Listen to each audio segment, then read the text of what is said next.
પ્રાધ્યાપકો, પ્રિય વિદ્યાર્થી મિત્રો અને મારા વડીલો, તમને બધાને મારા નમસ્કાર। આજે હું તમારી સમક્ષ આપણા પ્યારા દેશ ભારત વિશે થોડા વિચારો રજૂ કરવા ઈચ્છું છું। ભારત માત્ર એક દેશ નથી, ભારત માત્ર એક દેશ નથી, એક ઓળખ છે, એક સંસ્કૃતિ છે અને એક સપનાનું પ્રતીક છે। હિમાલયની ઊંચી પર્વતમાળા આપણું રક્ષણ કરે છે, ગંગા યમુના જેવી પવિત્ર નદીઓ આપણું પોષણ કરે છે અને સમુદ્રના લાંબા કિનારા આપણા દેશની સુંદરતા વધારે છે।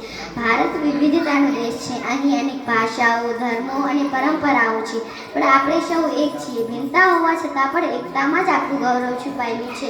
જ્યાં સપનાઓ મહેનતથી સાકાર થાય, જ્યાં એકતા દરેક મુશ્કેલીને હરાવે, એવો મારો દેશ ભારત છે, દરેક નાગરિકને પ્રેરણા આપે છે। આ દેશે આપણને મહાન નેતાઓ આપ્યા છે। ગાંધીજીએ સત્ય અને અહિંસા શીખડાવી, ભગતસિંહે સાહસ અને દેશપ્રેમ બતાવ્યું, સુભાષચંદ્ર બોઝે આપણને પોતાના જીવનનું ત્યાગ કર્યું। આવા વીર શહીદોથી આજે આપણે સ્વતંત્ર ભારતમાં જીવીએ છીએ। ભારત શિક્ષણ, વિજ્ઞાન, ટેકનોલોજી અને રમતગમતમાં આગળ વધી રહ્યું છે। આપણા વૈજ્ઞાનિકો ઉપગ્રહો મોકલી રહ્યા છે, આપણા ખેલાડીઓ આપણા દેશનું નામ ગૌરવથી ઉજાગર કરી રહ્યા છે।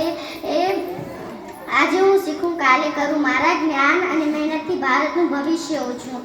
મારું નાનું પગલું હશે પણ મારા દેશ માટે મોટું પરિણામ લાવું। આપણી પણ ફરજ છે કે આપણે મન લગાવી અભ્યાસ કરીએ, નિયમોનું પાલન કરીએ, સ્વચ્છતા રાખીએ અને સૌ સાથે પ્રેમથી વર્તીએ। ચાલો મિત્રો, આજે આપણે પ્રતિજ્ઞા લઈએ કે આપણે આપણા દેશને મજબૂત અને ગૌરવશાળી બનાવીએ।